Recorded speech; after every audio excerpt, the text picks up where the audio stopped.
out my viewers.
This is what not to do in the fast lane, is slow everybody down.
Sid?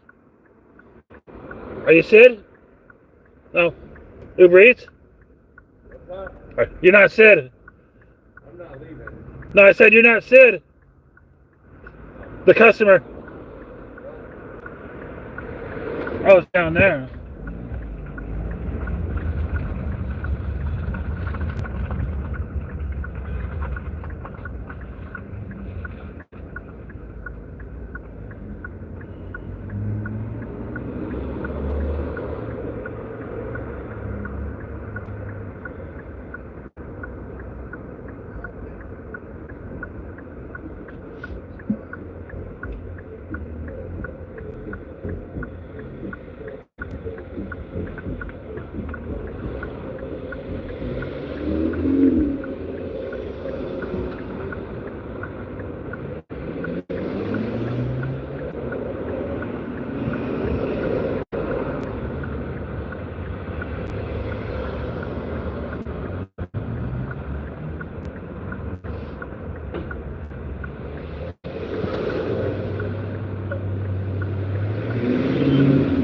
Know where I'm going, man. Says to wait in the car.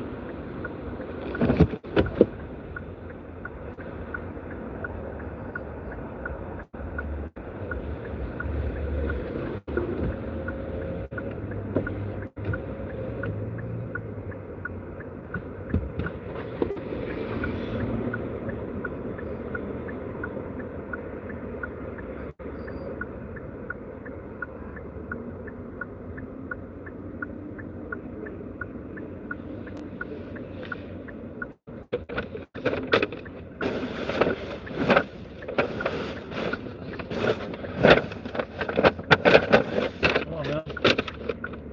I got the food.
Hey, man. All right, man. Appreciate you a lot. Thank you, sir. Have a good day. You too. Thank you.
Job complete.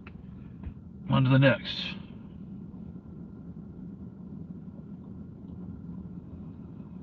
Well, I hope you don't get in trouble because I talk too loud.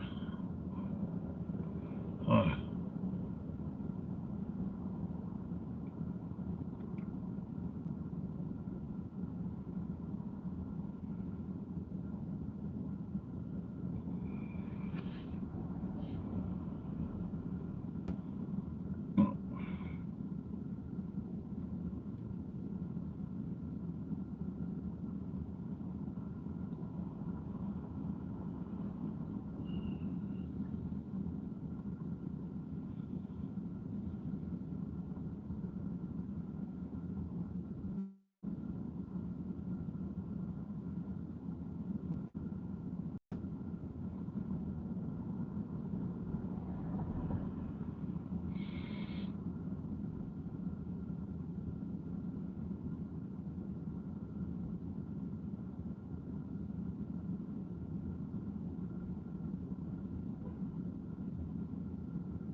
without really any warning, it means I need to up the ante as somebody who is carrying medical and somebody who's medically trained. I do, and you do as well if you want to safeguard life in a good warrior way. Let's get into it.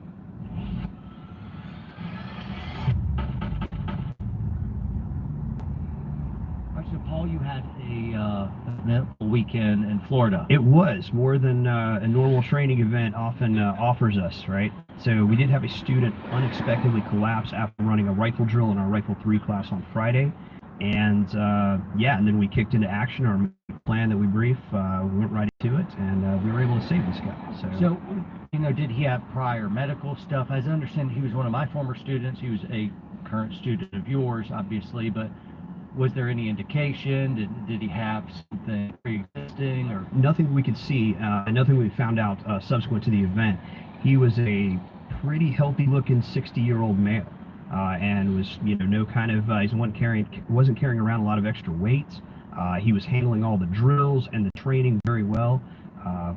There was nothing to indicate that this was something that was going to happen. This wasn't a student where I was watching kind of like, hey, keep an eye on this guy. Maybe, he might have some health issues that could come into play later. But no, nothing to indicate that we'd have an event with this guy for sure. All right, so he ran the drill, and it was at the end of that Rifle 3 drill where what happened? Yeah, so he completed the drill. He was actually behind the firing line.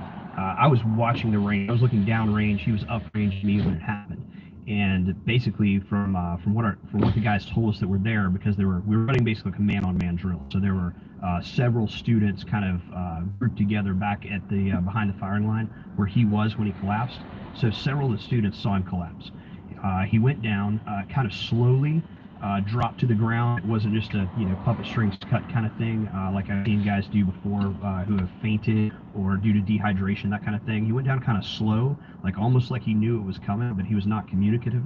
He hit the ground and he started seizing almost immediately when he hit the ground, which I would imagine is probably as a result of him going into cardiac arrest.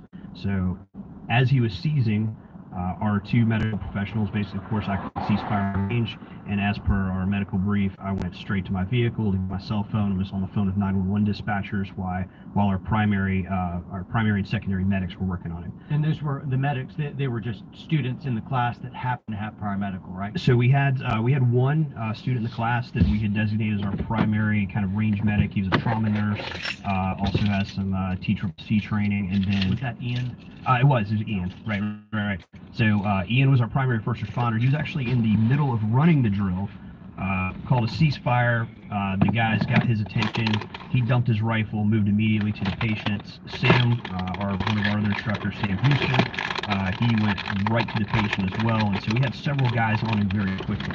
And I could hear in the background as I'm trying to get 911 on the phone, I heard somebody say, hey, let's try and roll him into recovery position. Yep.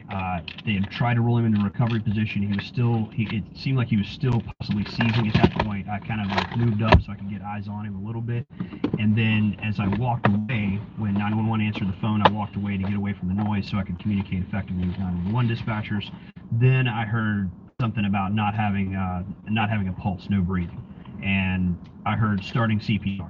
So this guy had no breathing, no pulse, and they went immediately into chest compressions. They had busted out Ian was actually administering chest compressions. They busted out a BVM, a back valve mask, to administer the rescue breaths as necessary. And after about 2 minutes of CPR, this is where it gets kind of interesting. About a minute and a half, 2 minutes of CPR, they realized that they probably needed to get an AED on this guy and shock him. Where do you find one of those? What did you do? Right. So, as you said, AEDs are pretty much they're almost universally used, right? In kind of normal, office buildings have them now. You find them all over the airports, right? Anywhere you've got large groups of people, you find AEDs hanging on the walls, clearly marked. Downtown area where I live, they have them hanging up on, like, they've got them fixed outside of buildings, right? So, and again, clearly marked, and of course AEDs are pretty, they walk you through the entire process, right? There's not a whole lot of extra training required for this, but anyway, we were in... Not saying you should get it and not... So we're in a pretty remote area, right? As it turns out, they don't generally build more ranges in major metropolitan areas.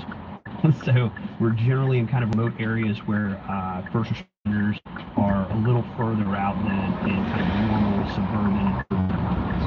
We knew that the ambulance from the range over, we knew that the ambulance response time was going to be 30 minutes. That's a long time. Yeah, forget the ambulance procedures. Absolutely. Two of our students, one of which was actually working on the patient, was actually managing airway. He was administering chest compressions. He and his friend who come to class, they travel everywhere. He's a former paramedic. In past life, he was a paramedic, and he carried an AED with him all of the time, even in a rental car. So.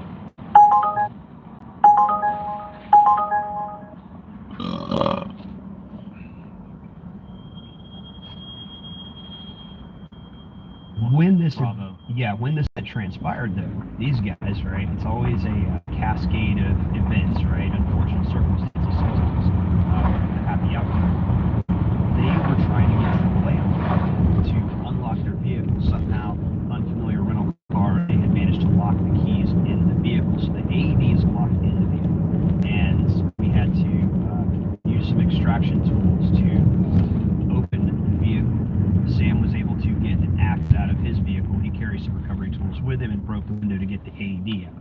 Now, we have a small, basically a mini sledgehammer in the range trailer and a hand axe, but Sam is extra and often dramatic, and so went for the full-size axe for breaking the window. Yeah. And I'm sure it's something he's always wanted to do. Yeah. So he took off his shirt first and painted his face. Of course, absolutely. So we were able to get the AED out. They hook it up. The AED does a diagnosis, and again, I'm off to the side trying to deal with 911 dispatchers.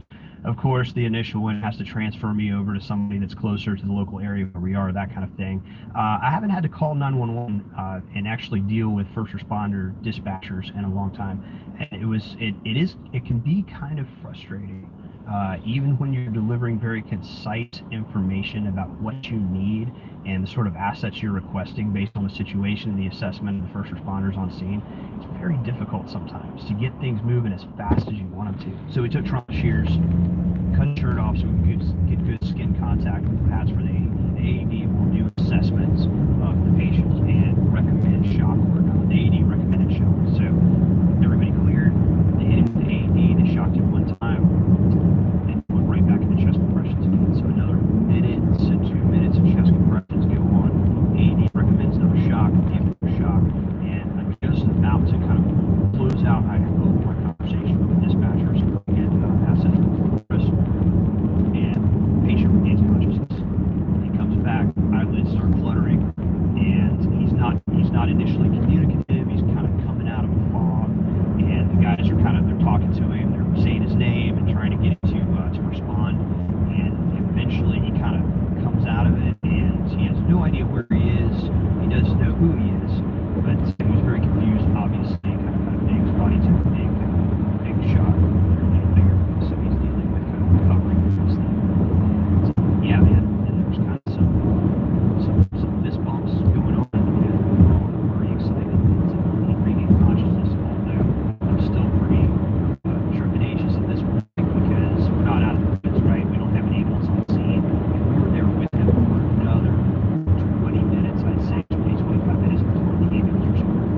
Now, praise God, and that's the way to go, team. And that's why we preach medical, full-time medical. Everywhere we go, we got medical stuff. And just like we carry guns, people don't understand it. Like, guns and medical really go together. It's really that warrior point. I want to defend life, and it's the gun helps me defend innocent life from bad guys. And if bad guys shoot them up, then we'll have to patch them back up. Medical's the exact same defender, protector, rescuer impulse. So medical everywhere, and that's why I carry medical everywhere. And now, given what has happened, I'm rethinking some stuff, and I felt very uncomfortable all weekend knowing that this happened because I don't feel like I have enough medical kit. And so, you know what I did the very next day, right? Ordered a couple of AEDs. I ordered 3 AEDs for us. Now, when you're out teaching, part of the range trailer, you'll always have an AED in your classes. Josh as well, when he's in whatever class he's teaching, you'll always have an AED, and I got one for me too. So in 2023, what was never really a big problem and concern that would carry that high dollar piece of equipment with us, now it's nope. 2021 and 2022. People have been changed because foreign substances, and now we carry AEDs everywhere, right? Even prior to 2023, it's kind of like everything is okay till it's not, right? And until you actually experience an event like that, you did not have a piece of equipment because we didn't have that AED. We weren't able to get that if it wasn't there. It just chance, luck, divine intervention, whatever you believe in. If we did not have that piece of equipment there, I don't believe we would have been. That saved his life. And I know you and I talk about, and anybody that's trained with me in the past couple years in the World Society, I preach medical all the time in classes. You know, when we do our medical brief, that's one of the things to kind of get on the soapbox a little bit and ask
Oh yeah, I knew that already, and I totally didn't know that. But I wanted to let Pat know. I'm like, hey, I'm learning a lot of stuff. I was learning, and so that was fantastic. And so yay for medical classes, love that. We have to post it soon, right? But some of the crap that I can hear. One, I'm training first of all. The second, about stuff, and I realized my stuff isn't good at it. I have my, it was kind of more of an active kit bag, and now it's like an emergency trauma bag. And so you mentioned reaching tools. I have this in case like the school ever had like locks door. I need to get into something. Maybe a range is locked, and I don't want that range to be locked anymore.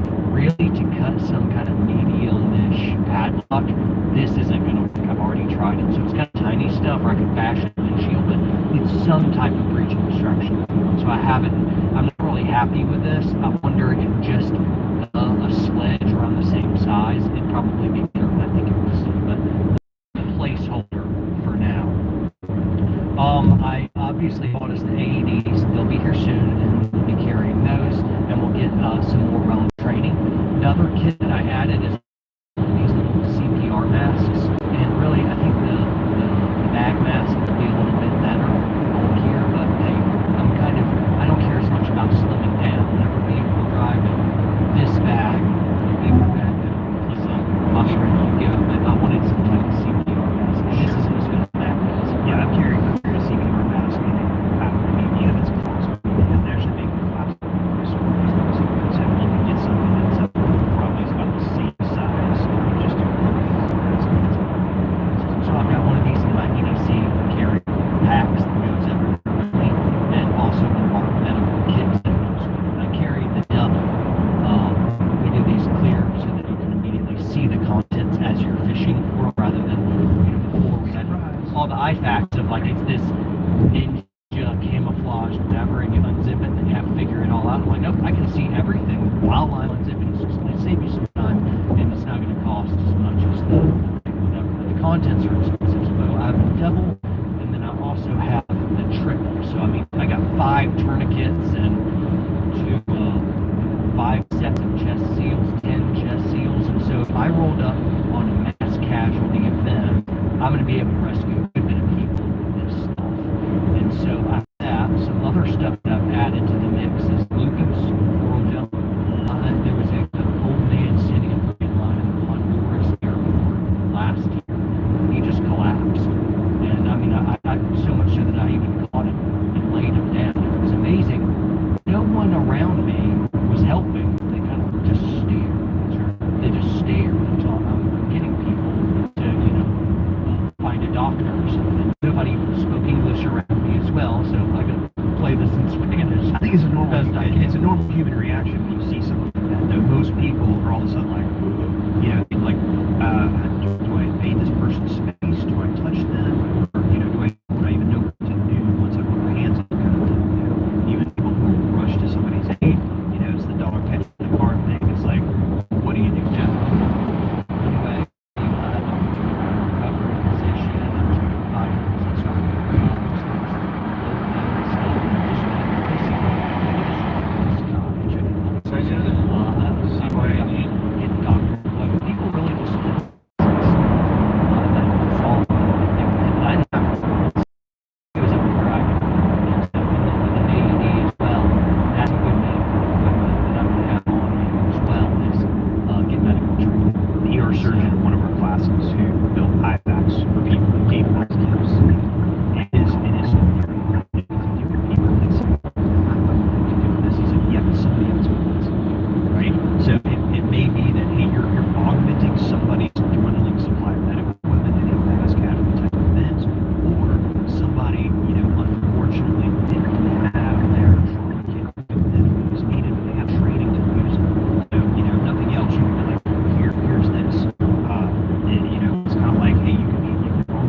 that, you can be the best surgeon around, but if you don't have an AED in that, and CPR is failing, you're cooked. And that's another thing I think, especially in the tactical shooting community, right? Most of us are former military. We've got multiple deployments in combat zones, and so we really have medical training, and it's focused kind of solely on what our experience is, IED blast, gunshot wounds, things like that, right?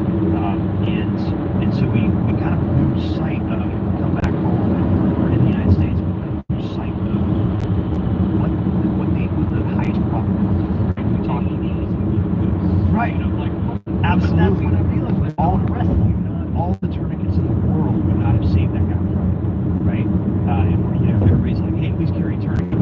Okay, we'll carry a tourniquet to chest seal. We carry a tourniquet to chest seal, and MPA, it's $100. The triple I found, which again, when we go through a patient assessment, we got the massive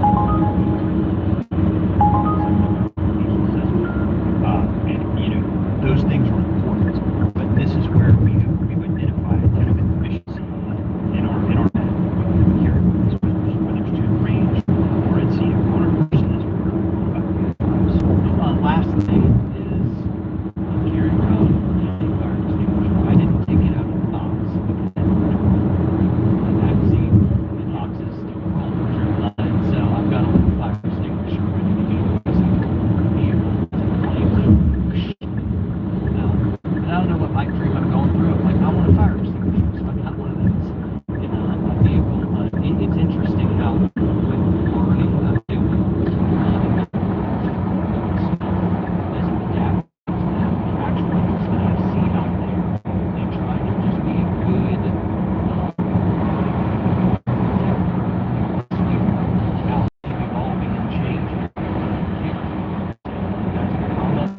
what else should I have as well? This video as well. But I'm just, as we end this video, I'm thrilled that that student is still that's a big deal, and I'm thrilled that went that this has turned into a success story rather than a, oh, I wish we had.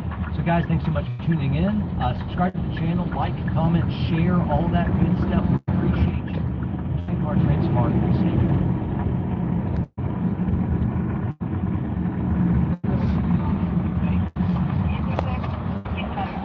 Now, if you understand what I do, now we can choose stuff. One of the dopest guys I know. The same with almost everything. He's playing with the guy. What's the guy like? He looks like he's supposed to play with no kid. For example. He can move his very deep pain.